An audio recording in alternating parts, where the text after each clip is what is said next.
All right, and we're live.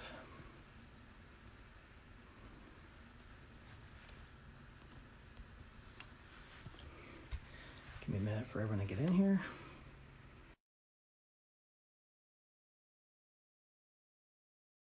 Angel, welcome. Thanks for jumping in. Picked up the shirts today, so that's good. Taylor is here already. Yeah. And already on. Hey, what's up, man? All right. Hey. I wanted to How have are an you? awkward intro. Accomplished. Cool. Yeah, I guess I shouldn't have music in the background now. Yeah, probably not. Yeah, that's not gonna work. Okay, sorry. All right. Hello. We'll just give a second for everyone to Oh, catch on and get in here. waiting Yeah. for people to come in. We don't want to get too crazy too quick. Well, we can. Because I have a lot to talk about. Be missing out, yeah. Oh, cool. Oh, okay. Oh, I can see who's on here. This is so Yeah, awesome. I think Nick just joined. Yep, saw him. Thank you for joining, Nick.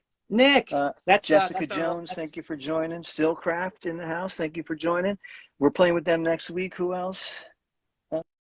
Kogo, thank you for joining. Hello. So, fun fact: Nick is was an Egress drummer back in the day. That's right. Yeah. Fun fact. Luis Felipe, thank you for joining. Nikolai. Yep. Yeah, maybe we'll get there. Oh, we'll get there. And I hope he's on here. I want to talk about him. Yeah. We'll wait to the end. I didn't say it would Jessica, be negative. I just said we'll talk about him. Yeah. Johnny the Philosopher, thank you for joining. We've got to get you back on here too. Bella's Bar Talk. Yeah. What's up? Bella's Bar Talk. I don't know if that's Asher or who's doing that, but hello. Hello, hello. We miss you, and we wish we were playing with you. Yeah. We have a band crush on Bella's Bar Talk. Anyone who's watching right now, check out Bella's Bar Talk because they are our band crush and soon to be yours if you listen to them. Awesome. Lady E in the house, thank you for joining. We'll have to get you on the old show too. Yeah, she's actually just in the other room. I was going to ask you about that. You only asked me. So I said, don't worry about it. I'll take this one. Yeah, we'll get you on upcoming here. I can hear that. Yeah. Oh yeah. Music Box Heart, thank you for joining. All right. I think we're at a good spot. We can get started here. I'll just do the rundown. Deep Pockets, thank you for joining. Okay, here we go. Hello and welcome to the Bellwether Ritual live stream where we discuss music, the local Lehigh Valley, PA scene, bands, social media, marketing, and more. Today is Wednesday, February 15th. My name is Mike, and I am the vocalist, guitarist of Bellwether Ritual. Hope you had a good Valentine's Day. We're getting ready to release a new single. We couldn't hit Valentine's Day, unfortunately, working through art, but check that out later in the week. And the current one is streaming now. We're also playing our first show coming up next Friday, February 24th, with Stillcraft, who is in the comments right now. So thanks to those guys. We're going to be opening for them. And please come check out. We just got shirts made too, so come check that out too. Okay, this week I'm very excited to have Taylor of This Way to the Egress. They formed back in 2008 and have since toured the US and Europe and have shared the stage with the likes of Squirrel Nut Zippers and the Dresden Dolls. Taylor, welcome to the stream. How you doing? Thank you. I just want to say that Mike and I go back. You're not just interviewing, we're also friends. Yeah. I just wanted to put that out there. Cool. Thank you. Thank you so much for having me. I love this, and if we can start talking shop anytime I get a chance to do that, I love it. And I just love doing this stuff. I love being creative, and I love being on camera every once in a while. So thank you. Yep, no problem, man. Extra medium. I can't read it. Sorry. Water joined. Thank you for joining. Johnny the Philosopher says, sorry for the delayed response. Hi, Mike. Hi, Taylor. What's up, dude? Hello. Black Sasquatch. What's up, man? Music Box Heart. Slay Taylor. Oh, Music Box Heart. That's the comments. Slay Taylor. I think so. Yeah. So they're like, all right. Slay Taylor. I don't know. We have to ask. Maybe there should be a apostrophe. That's how I'll take it. comma, yeah. That's how I'll take it. All right, so let's get started here. Mm-hmm. Oh, I forgot to say, anyone's got questions, comments, just toss them right down in there, and we'll get to you. Please, I love questions. Yeah, ask away. And it doesn't even have to be about what we're talking about. If you just have a question. There you go. But anyway. Let's see, Music Box Heart says, like your slang. So Cook S, that's Sophie. Sophie's in the house. Hello, Sophie. Cool. She is a very good friend of mine. She is the partner of Dan Shotsky, who produces our albums. Oh, cool. I want to get into that. Yeah, totally. Yeah, that's on my list. Here, I'll let you. No, that's cool. I wanted to start in the beginning. Usually one of the first questions I ask are, what are some of the things? Well, first of all, are you from the area originally? Did you move in? Were you born and raised? How'd that work out? Yeah, so I was born in Bethlehem and I reside in Bethlehem. That's currently still. That's still, and all the traveling I do, I always come back here and probably gonna buy a house in Bethlehem. Yeah, so, yeah. That's cool. where I'll put my roots probably, and then travel out from there. But yes, born and raised, been driving on these roads a long time. Yeah, I want to get there too. So what were the initial things that, like, what's like your earliest musical memory, or what is the thing? Was there like a turning point where you're like, oh, I want to do that, and what was it? Well, I was forced into music by my mother since I was 3 years old. I started on cello, and my mom played cello. Both my sisters played violin and viola. Both my sisters are full-time musicians, as well as I am. My mom was a full-time musician. So it was kind of just the family thing. And I hate to say it, I really didn't like cello at all until maybe I was like in my teens. I didn't like being in orchestras because I was like, there were so many cellos. I was like, I want to be in something where, like, I was being like kind of ego about it. I was like, I want it to be on me. I want the attention. So that's when I started trying to be in bands and stuff. I love orchestras. I love classical music. That wasn't my thing. You know, I wanted to be more artistic, I guess, about my music instead of just playing other people's. Cool. So how'd you end up on accordion then? Because that seems like quite the great question. Yeah. It was out of necessity. So when I started Egress in 2008, I needed an accordion player. I knew I wanted one, and I couldn't find any around here.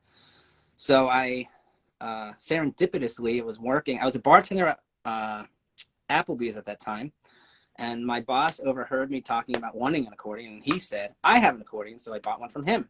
And then I found an accordion teacher, and that's where we go from there. I only took lessons for like 5 years, and then I already knew piano and stuff like that, so it kind of came to me. So starting out, like, your goal was like get an accordion in this band. Like, what was there like an artist or a genre like you were looking to do? How that what was the idea there? Yeah, well, so I was listening to a lot of like Death Country and circus punk and like bands like Gogo Bordello, Devotchka. I still listening to Ween and stuff, but like I started getting this mixture of influences, and I knew I wanted an accordion, so I was like, I really want an accordion player. So I knew I wanted to write music similar to that and then take it from there. So, yeah. Cool. All right. Johnny the Philosopher asks, I'm wondering what influences modern day Egress dips into. So again, it's the same thing. Like I listen to such a wide variety. I listen to chopper rap, like Tech Nine and Seuss Mace and like Mac Lethal. These are all chopper rappers because I love the succinct. Like I love like real staccato stuff. Yeah. You know, filling up every syllable, and I put that into my music. I love Ween. I love and I put with them, you know, their influences. Dude, there. We were on the beach together, and you played the Mollusk. I fucking love that shit. I love that record. Yeah. Totally. But we have, you know, elements of punk, ragtime, hip hop, blues, you know, just avant-garde, you know, completely. I don't know if you've ever heard of like, you know, Mr. Bungle or Spike Jones, Weird Al, you know, not that way. Dude, Weird Al. Stuff, but all of this stuff like all that wacky, zany stuff, it's just kind of all in my head, and I bring it out to, you know, the band. But, you know, we're a collective, you know, I don't know, you know, we, with the genres, you know, Yeah. it's hard to be like, pick a genre. So we go with like genre fluid. Now, if you're looking for us like at a festival, we have to pick something. Usually you go with like world, alternative, you know, stuff like that, just because you need a label so people can find you. But yeah. Did that answer the question? Plug my phone in before it dies, but there's some other questions here you can answer in the meantime. Because of how organized orchestra was, did that push you into exploring more with your sound from Music Box Art? I'll be right back. Yeah. So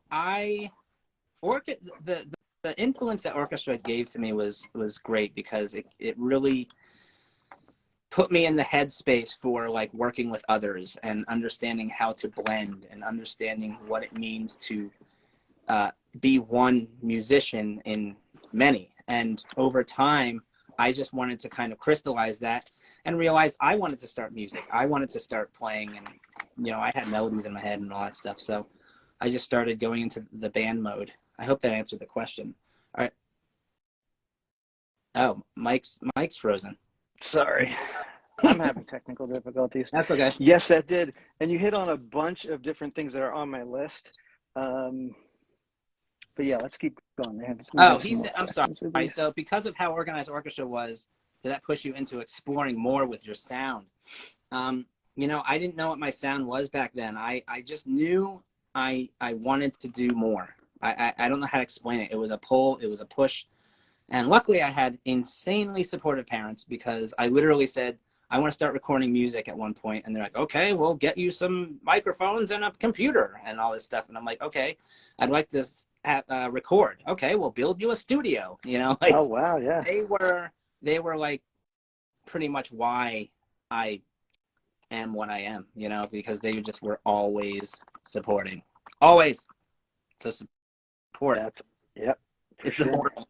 So you hit on something before too about playing together like as a team. Can you just talk a little bit more about that? And then I want to get into instrumentation too, which is unusual.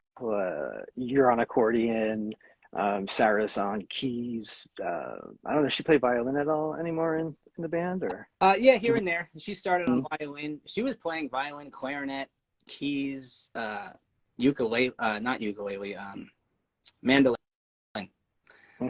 for a little bit, like all kinds of stuff right in the beginning. And then we kind of tapered off, and she now plays keys and does voice. But you asked about something else. You said about teamwork. What did you say? Yeah, how you were saying like you learned how to kind of play together. Oh, and yeah, as a one unit. Blending. Yeah. And well, there's so many things that are coming to my head right now when you say that, because being in a band is like being in a relationship, obviously, with however many people are in that band. Yeah. And you know, blending together also comes from a deep consciousness. And like, so like, what is music? Music is our vibrations. You can't deny that, right? The way music is played, unless you're playing a theremin, is like you have to touch it and you have to vibrate it, you know? And there is such a, you know, certain chords, sounds like minors, majors, all those, you know, this sounds happy, this sounds sad, you know, understanding all that stuff. And then when you take a band and you put that together, understanding that it's a one consciousness, you know, as opposed to people on stage, like he's soloing over here and not really paying attention. You know, I like to have that whole consciousness, because we're taking all this vibrating energy and putting it, you know, organizing it, and then throwing it out at the audience. That's how I prefer to think of it, because then every show is different. You know, it's all about the energy. I mean, why do people go to shows? Because there's sounds and energy being thrown into their face, into all their senses. Yeah. You know? I think you guys really focus on fun too, which is a big thing that some bands miss. Yeah. Totally. Well, you know, when we started, we called This Way to the Egress, I started it as like I wanted this to be like this big circus band and all this stuff, and we're gonna have flamethrowers or I'm sorry, fire eaters. I didn't mean flamethrowers. fire eaters and you know, people on stilts, and we did that for a long time, and it was really awesome. And you know, over time we kind of started shrinking down a little bit because people started liking the music more. Was that based off a question? Why did I go into that? I'm not really sure. Because I think I asked the question, or someone did. Stillcraft Band says, love it, love that you're an orchestra. And Music Box Heart, even with the theremin, you are wiggling the air around it. The air around I only, it, true. Yeah, totally. I only you mentioned the have theremin on your records, right? Aren't there a few spots? Or no? Have you not done that yet? Well, wait, we have analog theremin, which is a saw. Maybe that's playing a musical saw is an analog theremin. But so I just mentioned that because it's the only one you don't touch. Like you don't actually physically touch the instrument. All right. You touched on something there too about like longevity. You have been together since 2008. So do you have any secrets of like what has been keeping you together this long? Well, there's a saying: the bands that make it are the bands that last. And really all that's saying is if you push through all the conflict and all the ups and downs, and holy shit, are there a lot, especially a DIY band. Any DIYers out there, you know what I'm talking about, Mike. You know what I'm talking about. But like, just have to everything. You know, in a business, you have a department for everything. As a DIY artist, you do everything yourself. You're the booking agent. You're the you're the promo. You're the HR. You're the publicity. All that stuff. I'm so sorry. What was the original question? I forget too. We can just keep going. That happens a lot with me because I go down these rabbit holes and then I'm like, how did we get here? That's totally cool. Band's longevity. And So the secret to that. The bands that make it are the bands that last. So I want to tell you very quickly that if of all the things this band has gone through, Sarah and I have been running this band the whole time, and we always tried to change. We've had band therapists.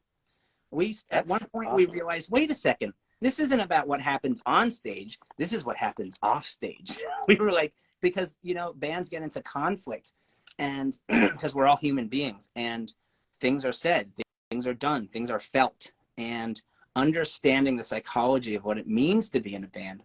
And you can do this with anyone you work with, any one of your colleagues. There's a psychology to like how people get along. And like, we really started getting into the inner conflict psychologically of how to run the band. And it became less about the music. Of course, it's the music first, but in terms of the business operation of a band, it's imperative that, for us at least, it was imperative for us to communicate, you know, to have mental health, to understand that some people have bad days and we're human, you know, and not shaming ourselves for not being a certain musician or a certain band. You know, sometimes you see this band and you're like, oh, I wish I was there in your head. You know, you have this, you start comparing, you know, getting away from all that is so important because, and which is just mental health, but understanding it as a business, but really understanding the human experience and understanding how to get through all that. Because how do most bands break up? I mean, in my experience, a lot of bands have so much inner conflict, they can't be around each other. And it happens a lot. And I've certainly had band members in Egress that we didn't get along and they are no longer in this band. Yeah. That's not because of their musical style, it's because of their, you know, our personalities didn't mesh. Yeah, I used to get like obsessed with the skill side of things and be like, all right, if I just am really skilled at this, like everything else will fall into place. It's like, no. You got that backwards. Like, it's nice at the end if you have skill to go along with everything else, but really you spend, I would say, a majority of your time exactly what you're saying, like running a business. I see. Right. Going off that last question, as someone who is a solo artist and also works in bands, any advice to keep it fair between your own creative desires and the band's? Oh, that's a great question. And, you know, it's for us. I can't speak for everyone, of course. But, like, we got to a point where we were very democratic. And at one point we realized, wait a second, someone has to make the executive decisions. We can't just have this democratic thing where we all just, because we'll never agree on anything. At least that's how it was right in the beginning. And then like I me and Sarah, realized there's a certain pecking order. We bring everyone's opinions, we hear everyone's ideas and stuff. At the end of the day, Sarah and I make the decision, but we compromise, we sacrifice. A lot of times we bring in our producer, who his name's Dan, like I said. We allow him a lot of free range too, because he's an outside party.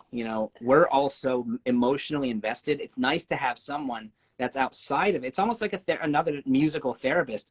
It's nice to have someone else that's like, hey guys, have you looked at this? Because we're stuck over here musically, and then he's like, hey, maybe you can do this. And understanding that we are all in it together, we're a team. No one's saying anyone's ideas are better or worse, and you just kind of balance that out. And I'm just saying, for us, it takes an incredible amount of humble, non-ego, let your shit aside.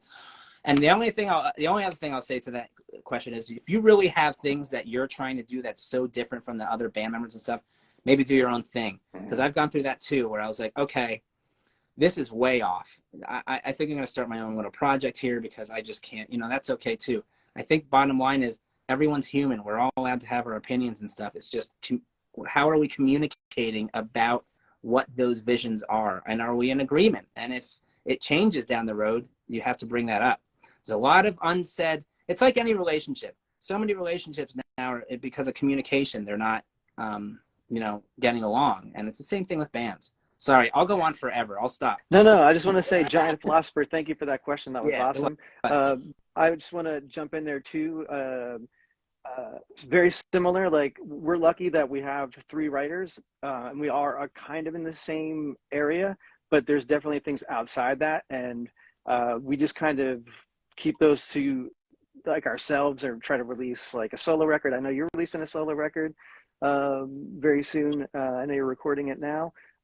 So yeah, that's kind of how we treat it. It's like, we'll give it a shot, see if it works. But it's like a Venn diagram. And the more people you have in it, the tinier really the space is for, really what the band is, which is the middle of everyone. Let's see. Yeah, go ahead. You want to read them? It would be cool to be a band therapist. Yeah, we had one. I just want to do a shout out real quick. His name is Armitage Shanks. He fronted the band Circus Contraption. He's also a life coach. We met this guy in, God, it was so many years ago, but we had like a group therapy session outside in New York City, where he basically said, went around as a group, and we kind of, without getting too far into it, like, we just went around and gave our opinions, and he was like, does everyone accept that, they're the leaders? And then he also talked to everyone individually without our knowledge, so we were out of it. So kind of get sorry, I just had a note here. So 2013, that happened. But yeah, he talked to each band member. He changed the path of the band, Armitage Shanks. So if anyone is looking for a band therapist or a life coach, his name is Armitage Shanks. Well, David Crellin, and he used to front the band Circus Contraptions. Check him out. He's amazing. Anyway. Awesome. Rasputin's Dick Band out of Canton, Ohio. Thanks for jumping in and joining us. You're playing a show too soon, I think, too. You want to plug a show real quick? We have some questions also. Yes. Sure. So first of all, just real quick, we're this way to the Egress. I front the band with my partner, Sarah Schoen, Lady Egress. We have a show this weekend. We're at Mythicon in Gettysburg. Shit. I forgot. That's why this is all on a calendar. It's also important to have a Google Calendar for these reasons. There you go. I'm sorry. I can't, it's this weekend. It's called Mythicon. It's on our website. Yeah. I'm waiting for a note here. But I think you're right on the Gettysburg front. Yeah. I think it's Gettysburg.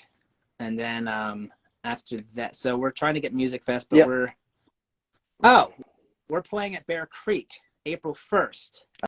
We are. Oh, cool. They're playing. They're having that could be fun. Like pub crawl thing, and we're one of the stops that people stop at. That's April 1st. That's at Bear Creek. I don't remember what it's called, but it's April 1st. April Fool's Day. It's actually happening now. What do you do? Are you gonna just spoil something? And are you doing anything special for April Fool's Day? Like switch? You mean for that instruments, or just not show up at all? Just not show up. Give us still charge them. April Fools. Yeah. save some time. All right. Nick says Metallica had to hire a therapist to sit on recording sessions to break up arguments. Yeah. Jessica Whatever Jones, works. yes. Sorry, I just No, want go to another ahead. Yeah, Jessica shout him out. Jones. It's her birthday on April 1st, and I think Oh, for the last nice. 5 years I've been texting her on right at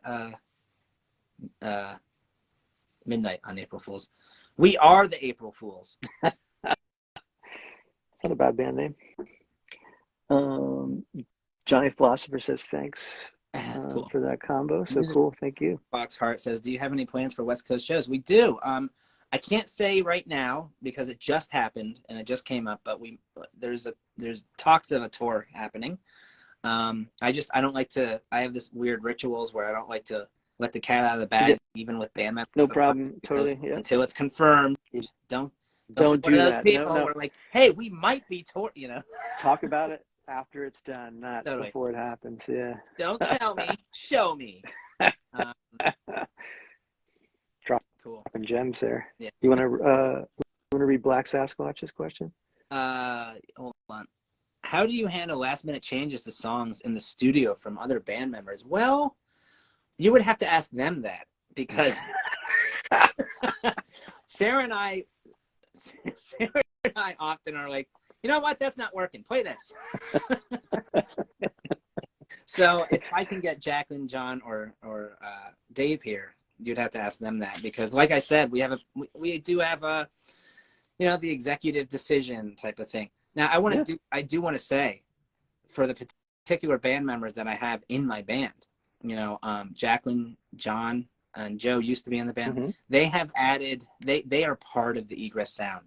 Like Egress would not sound like we do without those band members. So I don't want it to seem like we're just like the boss, because it's a very, very safe space and collaborative thing to be a part of.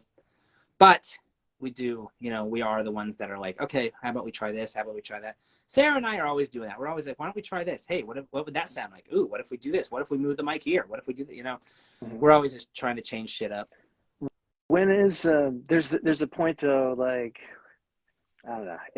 I feel like it's always good to try a whole bunch of different things to get a bunch of different perspectives, but then, sometimes it's like throw everything against the wall. But I think what sometimes people forget to do is like then remove all the unnecessary stuff. So it's just like, and what I mean unnecessary, and like I'm thinking just like whatever serves the song the best or anything like that, and then go forward from there. Can you maybe talk a little bit, like having a producer on board sounds like an amazing perspective to have. Can you just talk a little bit about that? Yeah. And your last album. Yeah. So there are many different types of producers. They call it soft producer, hard producer. I guess then medium producer. I don't know, but it's again, it's another relationship that you're bringing into the band. So it's very important for us. I'm not telling anyone what to do, but it's very important for Sarah and I to communicate with the producer, much like the band, like what we're going for, what we're looking for. Also, how suggestive can the producer be? It's good to talk about that. It's good to know what you're walking into. We've had producers in the past that are like, people get so crazy in their heads, and they're like, we have like overly assertive producers. We have like two people that are like really, they don't even want to confront you about anything. And we want a little confrontation. We want to be challenged. And because you know what, I write the same. I will always evolve, but I pretty much write the way I write. So with our producer, again, Dan Shotsky, he's over at Vibramonk Studios in New York City. Yeah, totally. We allow him a lot of free reign. He will actually say, nope, I don't like that line. Why don't you go da da da da da da da, and then we'll say, okay, let's try that. There's a lot of back and forth. There's also a lot of, inner, I don't want to call it conflict, but like, because we have all these creative minds all giving their ideas, there's a very, very delicate balance again that you have to have with your ego and all that stuff. Just understanding that we're all there, we're on the same team, we're just trying to make art, we're just trying to record this history in time. What can we do? And being in that space when you're there is like so freeing, but it took me a long time. I'm still learning how to not be offended by other people's ideas. If I was to just be honest, I mean, I'm a human being. I'm an artist. So like when people, I have something in my head, man, this is what I want to hear. No, this is it. Yeah. So when someone is like, no, and I'm like, but in my head, I'm like, but you don't understand. Yeah. This is how it should be. And then getting out of that, understanding that it's like, it's really not about any one person. It's about what we all do together. Are we in this together? Yes. We agree on that? Okay. So it sounds so complicated, but it's actually really simple. Whew. Anyway. Well, I need to take some lessons. All right. Harlequin Jones says, very cool live stream. I hope you do more of these. Thank you. And would definitely come see you guys in Los Angeles. So thanks for tuning in from LA. Okay. Music Box Art has another question here. Oh, you know what? I'm not seeing these. Okay. Here we go. So I've been listening for years. Be there whenever you confirm it. Oh, okay. We were talking about that before. And we will confirm it. Cool. Hold on here. All right. I got to catch up here. Yeah. Did we miss anything? Because you know what? I haven't been checking. Oh, Sarah says the space between the notes. Yeah, it's so important. I can't stress that enough. And I feel like half the time when I'm trying to express what I enjoy and what I'm looking for, it's like, all right, everyone take a step back. You need to. There's everyone in the band. You know, there's whatever, you have 6 members, we have 4, but then there's also the listener too. So I think you forget that part, and you'll have to take a step back and make room for that too. So right. Yeah, so we're currently going through. We have a joke in the band at this point. We're like, respect negative space. Yes. And, you know, I will admit to you that I too. When I first started, and you know, there is just a circus in my brain. I don't know how to stop it. It's just like, and so when I'm writing, I have a tendency to like want to fill up every syllable. I have a tendency to, you know, have a melody here, and then we'll do a solo, and you know, just all this stuff, as opposed to simplifying and getting a little more minimal. Yes. So the space is actually part of the music. Yes. And you know, it took me a while to figure that out because again, I was all about what I wanted to write. I heard this thing in my head and it had to be that. You know, getting out of that really freed that up to be open to, you know, what we're talking about. So sorry, you know, it's all psychological. I will go off on that every second I get. Yep. Yeah, that's why you're here. Cool. Steelcraft Band said they just gave us a follow. Awesome. We'll follow you back. Sarah says too many notes. Amen, sister. Yeah, so too many notes. There's a movie. I'm a movie buff, and there's a movie called Amadeus. I know everyone knows it. Tom Hulce plays Mozart, and they're telling him at one point that he has too many notes in his. So we do that in the band all the time. Too many notes. Mm-hmm. Deep Pockets give the double medal sign. Thank you very much. Deep Pockets says same. Definitely follow too. I will look that up and follow you all back. I will check you out. I love checking out new music. Yeah.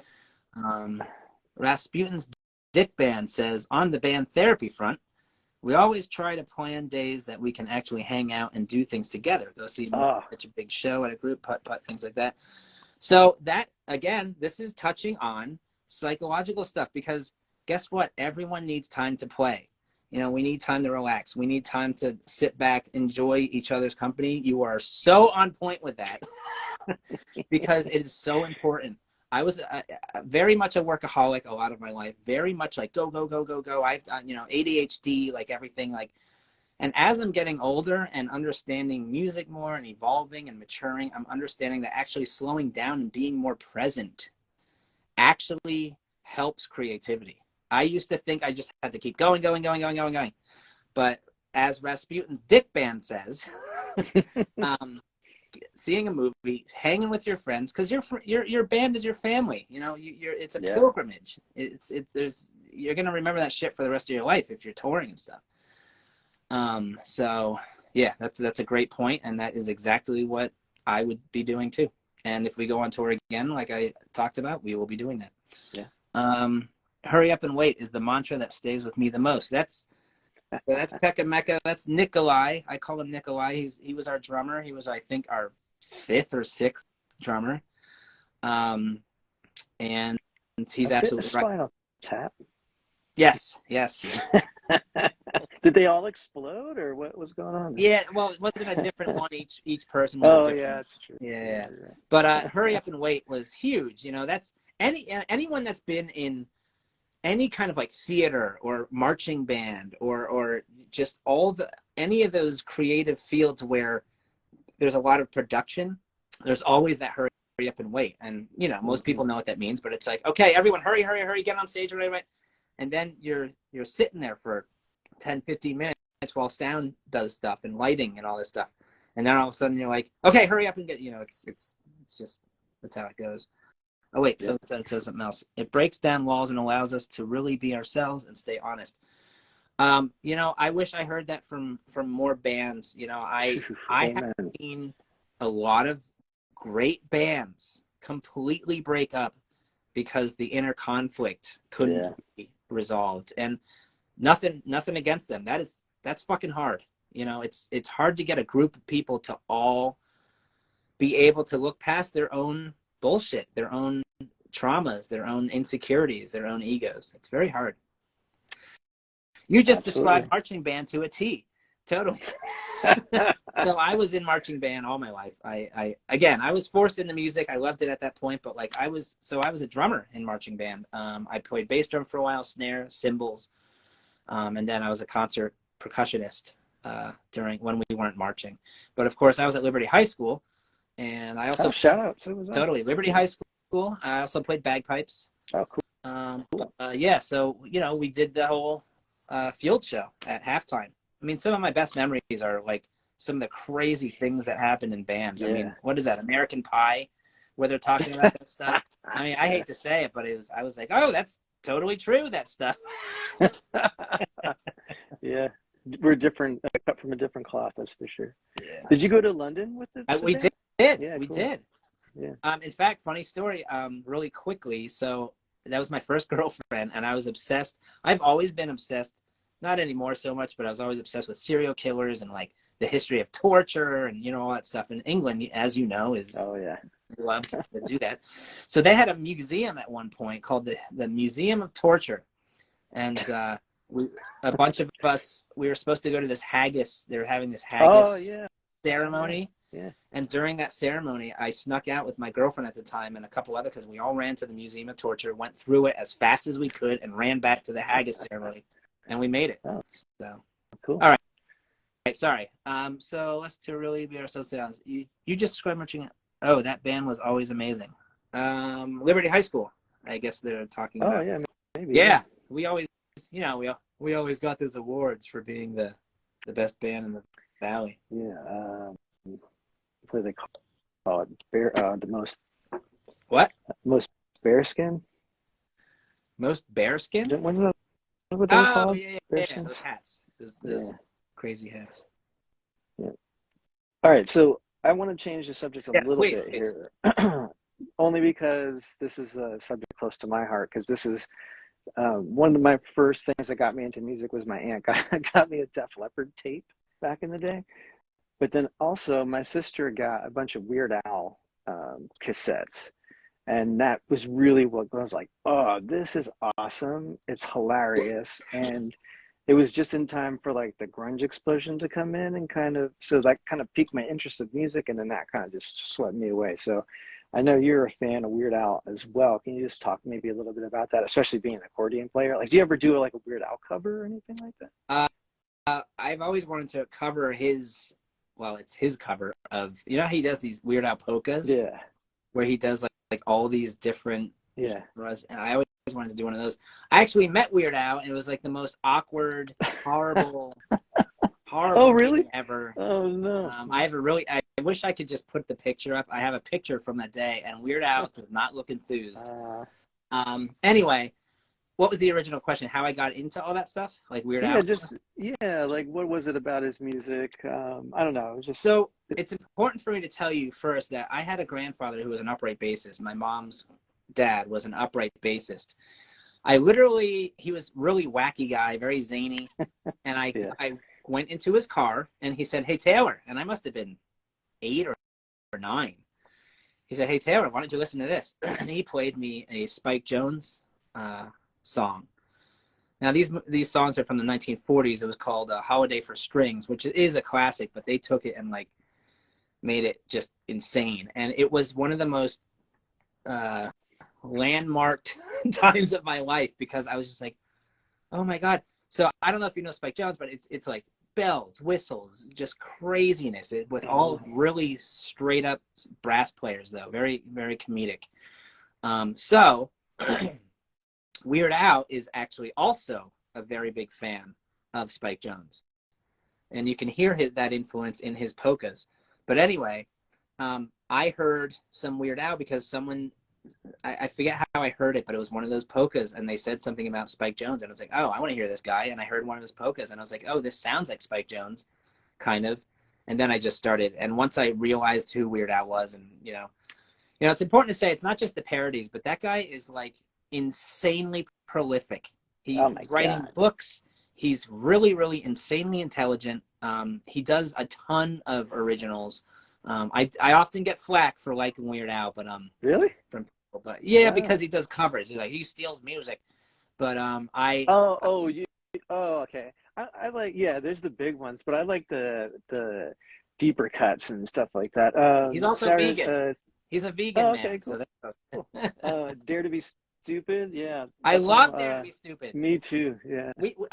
I'm sorry. You know what? We covered that. We covered Dare to be Stupid. To get your face a tan. Yeah, we covered that at a show years ago. Cool. Here, wait. Someone's saying something here. On 45 gives always remind me. Wait, of like. Shout out Robot House 777 and Kirk. Thanks for joining. Very nice. I'm sorry. What does that say? On 45 gives reminded me of like Jack the Ripper and Edward Hyde, kind of on the London topic. Oh, on 45. Yeah. You mean from Egress? Yeah. I'm sorry. I'm like on 45.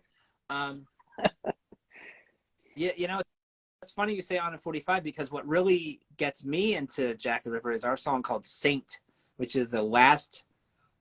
It's the last track on our first album, and it's called Saint, and it's literally about a guy who like kills children.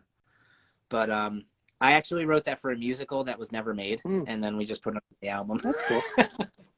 So that's why it's so bad. Ignore the gives. That was actually a typo. Oh, all good. Yeah, I said that. Oh, sorry. Well, no problem. Black Sasquatch. Thoughts on pay to play? Oh my God, that's a great question. That is great. Thoughts on pay to play? We did two. We did 2 pay to plays in our entire career. One was that we just started, and you know what pay to play is. Let's quickly explain that really quick. Sure, it's basically a venue will say, "Hey, play at our place, but you have to sell this amount of tickets, or you have to get this many people at the bar." They want you to guarantee them that they will make money if you play there. That's pay to play. So we did one at the Sherman Theater actually, and that was fine. That was I think we sold 20 tickets. That was our quota. And it's kind of a community thing because each band is supposed to do 20 tickets. So that way, you have a good crowd. Yeah. Sure, which I do get that. But what often happens is the venue then doesn't do any work. They're not even promoting, and then they're just like, "We'll just take the money and blah blah blah." Anyway, nothing against Sherman Theater. I love them. They actually had us play there a few times, more than a few times, right in the beginning of our career, and so I can't thank them enough. Yeah. So I'm not saying anything against that particular thing. Then we played another one at the Trocadero. Oh, I played that too, actually. Yeah, I'm not going to get into it too far, but I hate to say, I don't want to throw strong words out, but that really seemed a little bit scammy because at the time though, the way that they produced it and had all these, they were using buzzwords. It was very salesman-y. And we ended up having to sell like 50 tickets. Damn. And they we're Egress. We're this already Egress. They put us with like I think 2 hip hop artists, which nothing against hip hop, of course. I said that earlier, but it doesn't fit our genre. There was no crossover. So we Exactly. It just doesn't make felt any like, sense. okay, so we sold 50. They were $15 each. We sold them 50 tickets for us to play in front of people that really had no interest in us. Yeah. One thing we did get from that is we did get a great photo shoot because they had a professional photographer and they did take great pictures.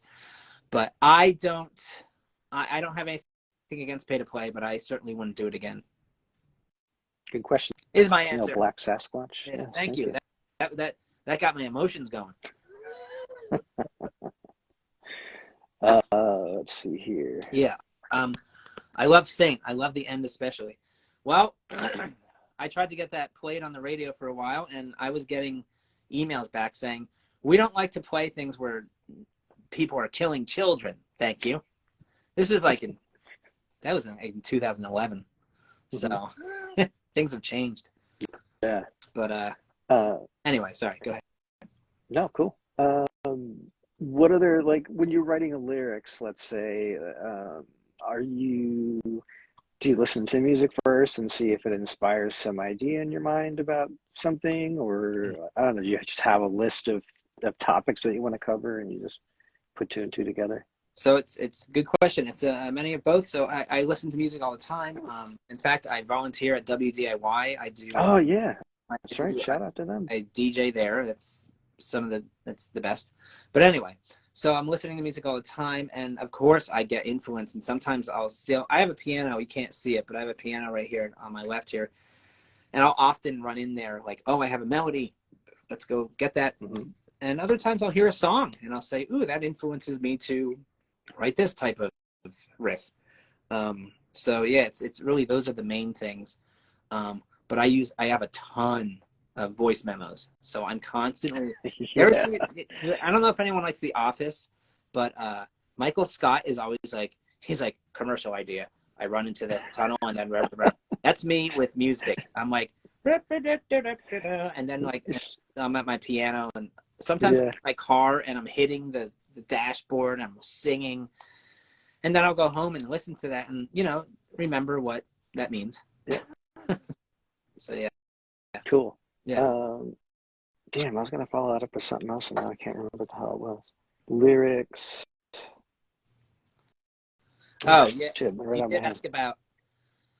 I think you said something about lyrics. I'm a gibberish writer. I say this is my own theme. I often will just sit at the piano and write and kind of be like, yeah, definitely. Because I write rhythmically, so a lot of times I'll That's what I want to ask you. So I write more rhythmically. And kind of have this gibberish way of writing, and then I go back and put words to that gibberish in those same exact metering, because I'm very I'm just very rhythmic with the way I put my lyrics in. Do you find like whatever you do first is usually what sticks, or do you kind of work through it and make it something else? That's also a good question. I tend to want to stick to what I first write, but I hand off my songs to Sarah. We're collaborative. Oh, that's awesome. We do this together. She is an insanely great arranger. She also writes her own songs, and so she takes what her influence and stuff. So sometimes she'll change my lyrics, she'll change melodies. Sometimes I'm like, oh, we always write in this style. Can you change this up? And she'll just change it. So it is good. Actually, now that I think about it, I don't want to take that for granted, because it's very, very, very nice to have an outside party that you're just, again, in a musical safe space with. Yeah. But yeah, so I really do have this whole like, ooh, I want that to sound how I hear it in my head, but very, very okay with compromising and saying, no, that's cool. I wouldn't have thought of that. Let's move on. Yeah, I think that's what I like too, is there are things that you would never, ever come up with on your own that are just way better than the things that you do. Let's see. Deep Pockets has a question. What albums do you guys have on repeat the most right now? Well, the best way for me answer that is throughout my day. So like I have certain things I play during certain times of the day.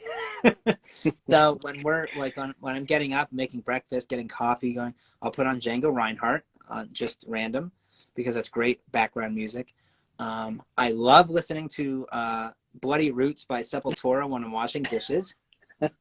Also, when I'm washing dishes, I listen to Death, their last album called Sound of Perseverance, one of my favorite albums of all time.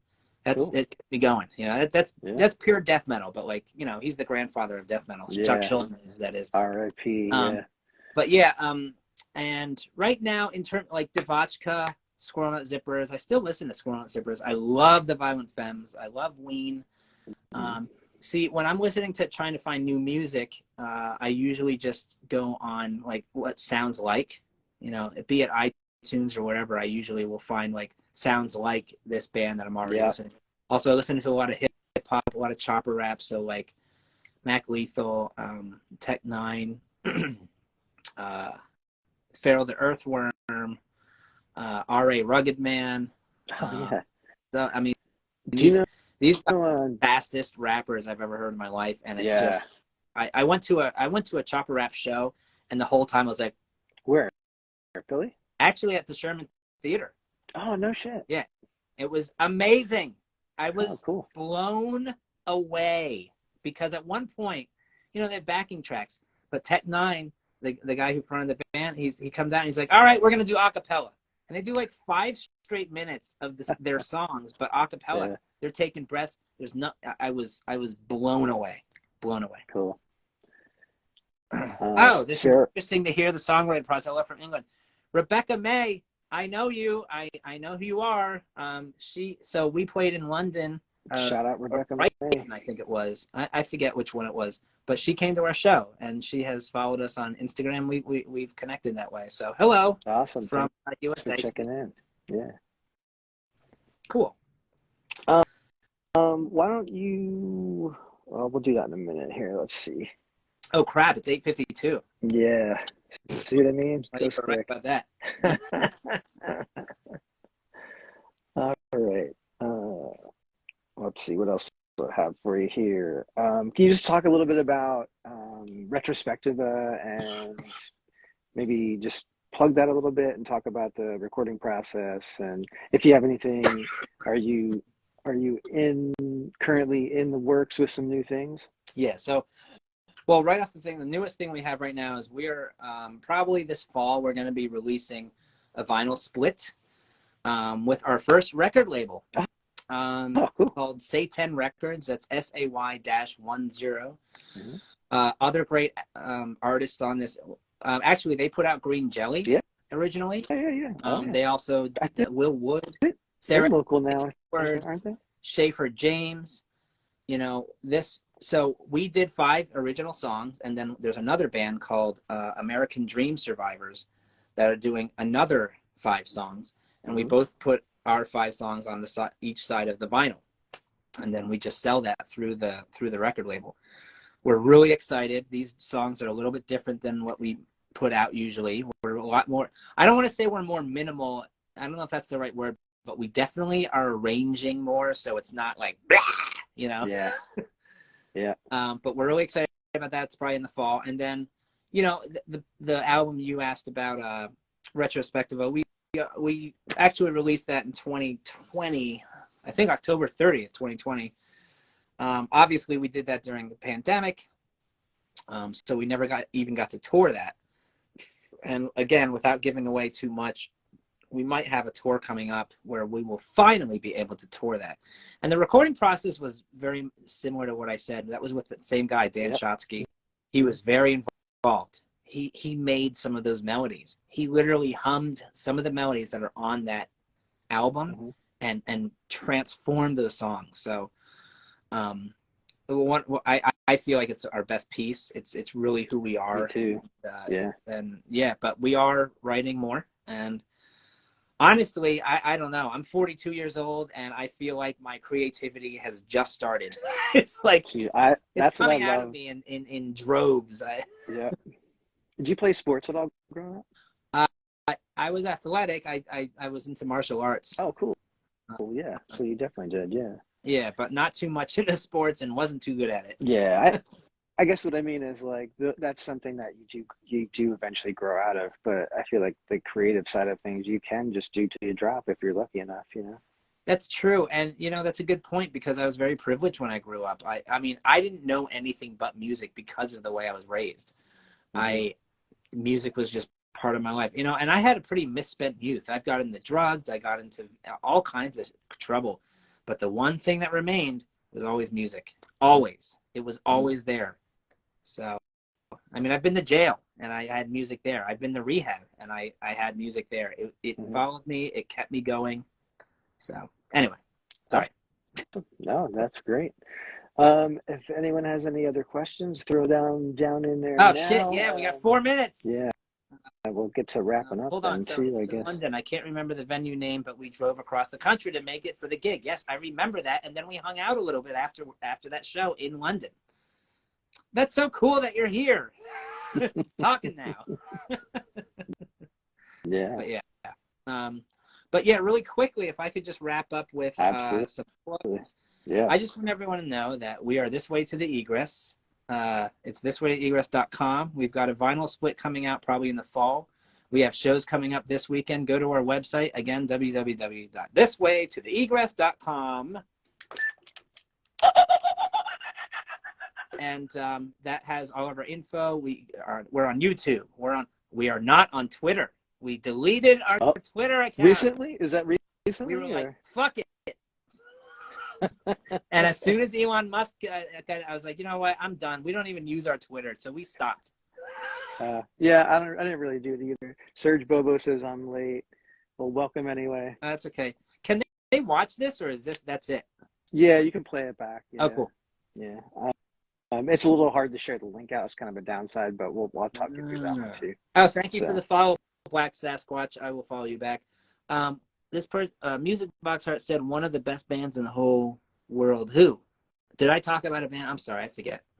They're probably. You guys are so real for that. Now that I know, I will tune in on time. I'm sorry, I don't know what Music Box Heart is talking about. All right. So yeah, you want to? Did you plug the show? Oh, I'm sorry. So we are playing this weekend at Mythicon in Gettysburg. We have 2 sets. We're on the East Coast, so if you're here, check us out. And I guarantee we will be playing more. Just go on our website, go on our Facebook, find us on Instagram. We're going to be getting crazy on TikTok. So yeah, that's it for that. Oh, us. Okay. One of the best bands in the world. You're talking about This Way to Egress. Well, thank you so much. I cannot thank you enough. Sometimes it trips me out to think that so many people listen to our music. Just in appreciation. Like it's just cool. But anyway. All the hard work paying off. Yep. Okay, great. Sarah, yes, we will definitely get you on too, and we can talk about whatever you would like to talk about. I'm just going to wrap up. Thank you, Taylor. This Way to the Egress. That was fucking fantastic. Next week we have Stillcraft, who we're going to be playing a show with the following Friday, February 24th at Funhouse, which is awesome. And the week after that, we have Wipes coming up. So we'll get to finally chat with them.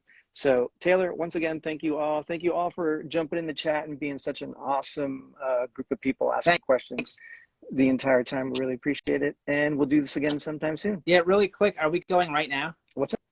We're going to go right now. You're turning it off. Unless you would like to keep talking. No. I just wanted to quickly say, this is my license. This is my license picture. I wanted to see if I can look like it. Ready? This is me. And this is my license. I can't see it. Hold on. I think it's pretty close. I just want to check. All right. Well, we can go. Well, thank you, everyone. Thank you so much, Michael. And I will be hanging out soon. So that'll be Sounds cool. Good. And awesome. If I don't have any music, but I'll just go out like this. So I'm going to do this and then I'll just turn it off. I'll cut All right. See ya. Bye. Bye. Good night, everyone.